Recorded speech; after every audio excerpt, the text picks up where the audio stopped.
আসসালামু আলাইকুম প্রিয় শিক্ষার্থী, আজকে আমরা যৌথ মূলধনী কোম্পানির আর্থিক বিবরণীর তৃতীয় ক্লাস নিয়ে তোমাদের সাথে আলোচনা করব। আজকে আমাদের ৩৭ নম্বর অঙ্ক থেকে আমরা শুরু করব। আজকে আমাদের আর্থিক বিবরণীর সর্বশেষ ক্লাস।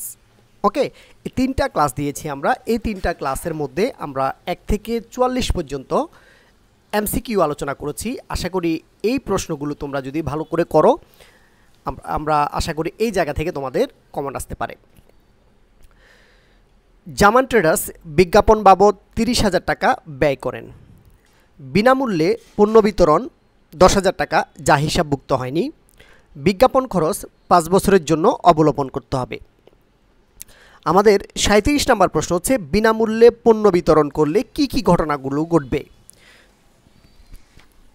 বিনামূল্যে যদি পণ্য বিতরণ করে, একদিকে আমাদের বিজ্ঞাপন খরচ বৃদ্ধি পাবে। বিজ্ঞাপন খরচ বৃদ্ধি পাবে কারণ বিনামূল্য যদি পণ্য বিতরণ করা হয়, এটা মূলত বিজ্ঞাপনের জন্য করা হয়, সে কারণে আমাদের বিজ্ঞাপন নামক একটা খরচ বৃদ্ধি পাবে।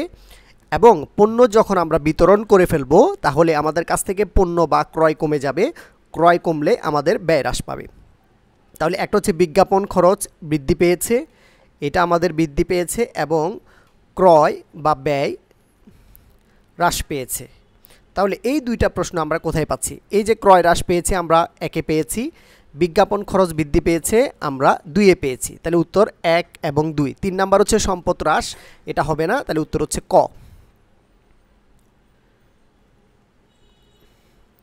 ৩৮ নাম্বার প্রশ্ন, চলতি বছরে আর্থিক বিবরণীতে বিলম্বিত বিজ্ঞাপন কত দেখানো হবে। তাহলে চলতি বছরে বিলম্বিত বিজ্ঞাপন কত দেখানো হবে। আচ্ছা, তাহলে আমাদের প্রশ্নে বিজ্ঞাপন আছে ৩০,০০০ টাকা। বিজ্ঞাপন ৩০,০০০ টাকা। বিনামূল্য পণ্য বিতরণ করেছে ১০,০০০ টাকা। পণ্য বিতরণ করলে বিজ্ঞাপন বেড়ে যায়, এই জন্য পণ্য বিতরণটা বিজ্ঞাপনের সাথে যোগ হবে। তাহলে বিজ্ঞাপন হয়েছে টোটাল ৪০,০০০ টাকা। এই বিজ্ঞাপন খরচটাকে ৫ বছরে অবলোকন করতে হবে, অর্থাৎ বিজ্ঞাপন খরচটা ৫ বছরে খরচ করতে হবে। তাহলে আমার অঙ্ক যদি ১ বছর হয়, তাহলে এই ৪০,০০০ টাকা ছিল ৫ বছরের জন্য। এই জায়গা থেকে আমরা ১ বছরটা খরচ করতে পারবো, ১ বছর খরচ করতে পারবো। তাহলে ৫ বছরের মধ্যে আমরা খরচ করতে পারবো ১ বছর, আরও ৪ বছর আমরা খরচ করতে পারবো না। এই যে খরচ করতে পারবো না আমরা ৪ বছর, এটাকে বলা হয় বিলম্বিত। এই অংশটা বিলম্বিত, অর্থাৎ যে খরচটা এই বছরে হবে না, ভবিষ্যতে হবে, তখন সেই অংশটা হবে বিলম্বিত। আর যে অংশটা এই বছরে খরচ হবে, সেটাকে বলবো আমরা খরচ বা অবলোপন। খরচ বা অবলোপন। ওকে, তাহলে এখন আমরা কিভাবে এই টাকাটা নির্ণয় করব। আমাদের বিজ্ঞাপন ৩০,০০০ টাকা, পণ্য বিতরণ করেছি ১০,০০০, টোটাল বিজ্ঞাপন হয়েছে আমাদের ৪০,০০০। এই ৪০,০০০ টাকার মধ্যে আমরা ১ বছরের টাকা খরচ করব, ৪ বছরের টাকা খরচ করতে পারবো না। তাহলে ৫ বছরের মধ্যে আমরা ৪ বছরের টাকা খরচ করতে পারবো না। ৫ বছরের মধ্যে যদি ৪ বছরের টাকা খরচ করতে না পারি, সেই অংশটাই হবে বিলম্বিত। সেই অংশটাই হবে বিলম্বিত। তাহলে এই ৪০,০০০কে যদি আমরা ৫ দিয়ে ভাগ করি, তাহলে হচ্ছে ৮,০০০। ৮,০০০কে ৪ দিয়ে গুণ করলে হচ্ছে আমাদের ৩২,০০০ টাকা হচ্ছে বিলম্বিত অংশ। ৩২,০০০ টাকা যদি বিলম্বিত অংশ হয়, তাহলে অবলোপন কত অংশ? অবলোপন হচ্ছে আমাদের ১ বছরের ১ অংশ, অর্থাৎ ৮,০০০ টাকা হচ্ছে অবলোপন। বাট আমাদের প্রশ্নে চেয়েছে বিলম্বিত বিজ্ঞাপন কত, তাহলে বিলম্বিত বিজ্ঞাপন হচ্ছে ৩২,০০০ টাকা। উত্তর খ নাম্বার।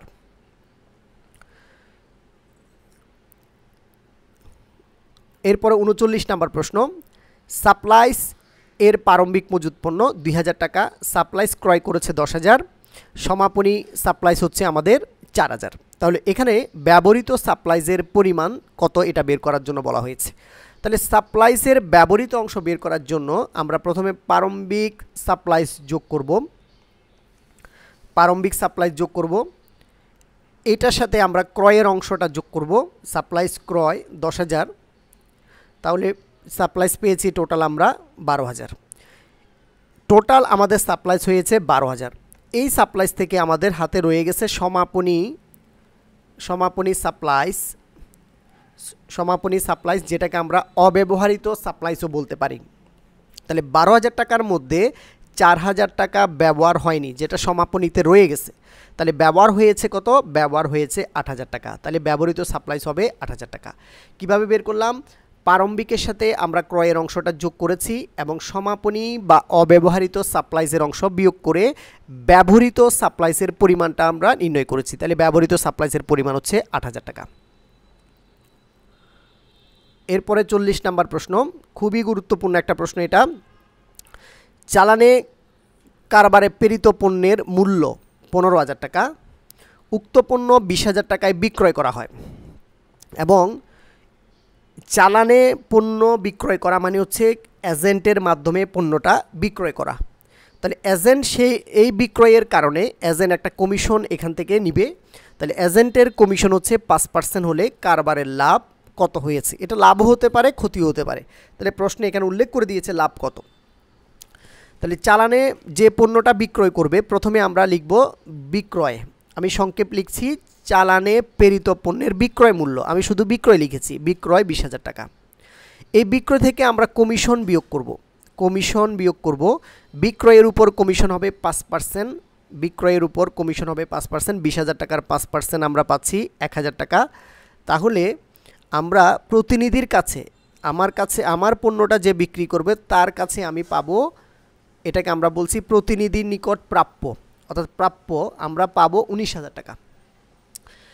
কিন্তু ওই চালানের পণ্যের ক্রয় মূল্য ছিল আমার কাছে 15000 টাকা। তাহলে আমি পাবো 19000, তাহলে ওই পণ্যটা কিনেছি আমরা 15000। তাহলে আমি পাবো এই জায়গায় আমার অংশটা, যে টাকাটা আমি পাবো সে টাকাটা কিন্তু ক্রয় মূল্য থেকে বেশি। তাহলে আমাদের এখানে কি হয়েছে? লাভ হয়েছে। আবার দেখাচ্ছি আমরা, প্রথমে আমরা চালানে যে পণ্যটা বিক্রয় করব সেই পণ্যের বিক্রয় মূল্য লিখলাম 20000, এই বিক্রয়ের উপর 5% কমিশনটা বাদ দিলে আমাদের চালানের যে প্রতিনিধি, ওই প্রতিনিধির নিকট আমরা পাবো 19000। বাট এই পণ্যটা আমি কিনেছিলাম 15000 টাকা দিয়ে, তাহলে 15000 টাকার পণ্য আমি 19000 টাকা পাবো, তাহলে 4000 টাকা বেশি পাবো। এই 4000 টাকা হচ্ছে আমাদের লাভের অংশ, তাহলে উত্তর হচ্ছে 4000।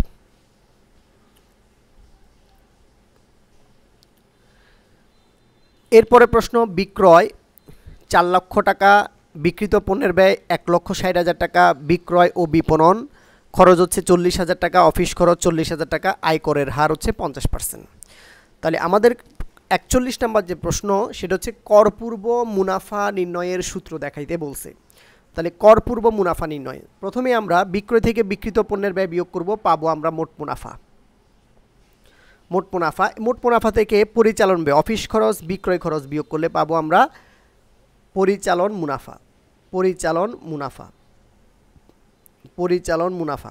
ওকে, এরপরের প্রশ্ন, এখানে খ নাম্বারে কী দেওয়া আছে? বিক্রয় থেকে বিক্রিত পণ্যের ব্যয় বিয়োগ করলে মোট মুনাফা থেকে অফিস খরচ বিয়োগ করব, বাট এখানে একটা বিক্রয় ও বিপণন খরচ আছে, এটা বিয়োগ করা হয়নি, তাহলে এটা বাদ। মোট লাভ থেকে অফিস খরচ আয়কর, এখানেও বিক্রয় বিপণন খরচ বিয়োগ করা হয়নি, এটাও বাদ, এবং এরপরে আয়কর বিয়োগ করা হয়েছে। আমাদের প্রশ্ন চেয়েছে করপূর্ব মুনাফা। এরপরে প্রশ্ন, মোট লাভ থেকে বিক্রিত পণ্যের ব্যয়, এই সূত্রটা হয়নি, তাহলে মোট লাভ থেকে বিক্রিত পণ্যের ব্যয়ের যে সূত্র সেটা আমাদের এখানে হয়নি। তাহলে উত্তর হচ্ছে আমাদের ক নাম্বার, বিক্রয় থেকে বিক্রিত পণ্যের ব্যয় বিয়োগ করলে মোট মুনাফা থেকে পরিচালন খরচ, অফিস খরচ, বিক্রয় খরচ বিয়োগ করলে পরিচালন মুনাফা। এই পরিচালন মুনাফাটা এরপরে যখন কোনো আর খরচ থাকবে না তখন এটাকে আমরা বলতে পারি করপূর্ব মুনাফা। এটার নাম হবে করপূর্ব মুনাফা, পরিচালন মুনাফার নাম হবে করপূর্ব মুনাফা, কারণ এখানে করটা বিয়োগ করা হয়নি, সেই কারণে এটার নাম হবে করপূর্ব মুনাফা। তাহলে উত্তর আমরা পাচ্ছি এখানে ক নাম্বার।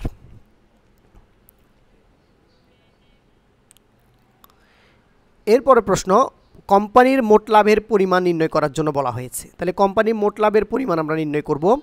তাহলে বিক্রয় থেকে যদি আমরা বিক্রিত পণ্যের ব্যয় বিয়োগ করি, এই বিক্রয়ের টাকা থেকে বিক্রিত পণ্যের ব্যয়ের টাকা যদি আমরা মাইনাস করি তাহলে আমাদের মোট লাভের পরিমাণ চলে আসবে। 4 লক্ষ থেকে 1,60,000 টাকা বিয়োগ করলে আমরা মোট লাভ পাচ্ছি এখানে 2,40,000 টাকা। এই 2,40,000 টাকা কীভাবে আসলো?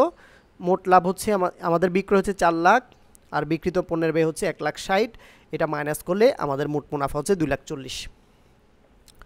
পরবর্তী প্রশ্ন, কর বাদ নিট লাভের পরিমাণ নির্ণয় করব।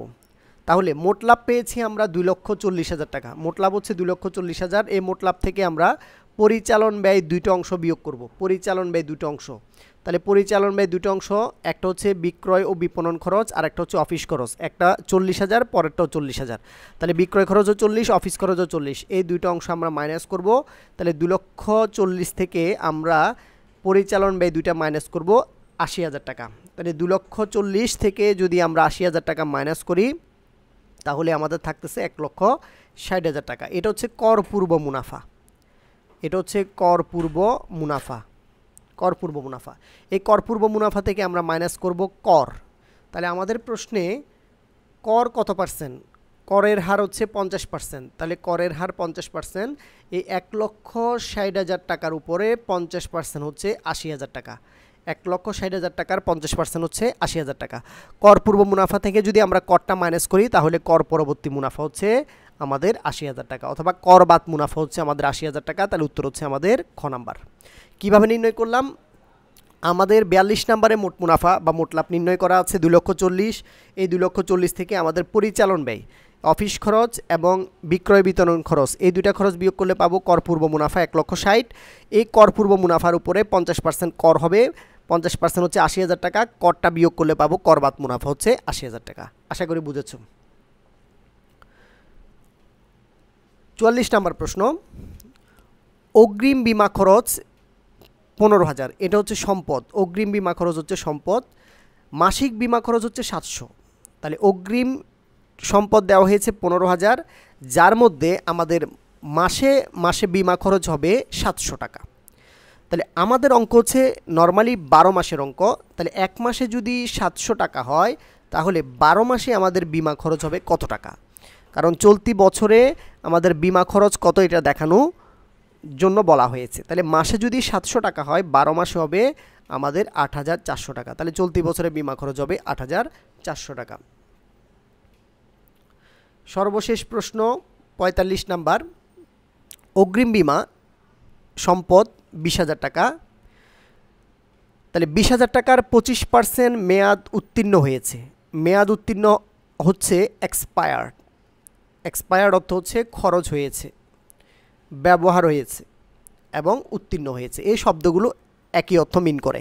তাহলে অগ্রিম বিমা 20,000, এটা সম্পদ থেকে 25% টাকা খরচ হয়েছে। তাহলে ওই টাকাটাই মূলত বিমা খরচ। যে টাকাটা খরচ হবে, যে টাকাটা মেয়াদ উত্তীর্ণ হবে, সে টাকাটা হচ্ছে আমাদের বিমা খরচ। তাহলে 20,000 টাকার 25% আমাদের খরচ হয়েছে, 25% হচ্ছে 5,000 টাকা। এই 5,000 টাকা হচ্ছে মূলত আমাদের বিমা খরচ। উত্তর হচ্ছে খ। ওকে, এই ছিল আমাদের আজকের ক্লাস। আমরা 37 নাম্বার থেকে 45 পর্যন্ত আজকে আলোচনা করেছি। এর আগে আমরা 2টা ক্লাস আলোচনা করেছি এই চ্যাপ্টারের উপর। আশা করি এই 3টা ক্লাস তোমরা যদি ভালোভাবে দেখো, যৌথ মূলধনী কোম্পানির আর্থিক বিবরণীর এমসিকিউ তোমাদের ইনশাল্লাহ কমন পড়বে। ধন্যবাদ সাথে থাকার জন্য। আসসালামু আলাইকুম ওয়া রাহমাতুল্লাহ।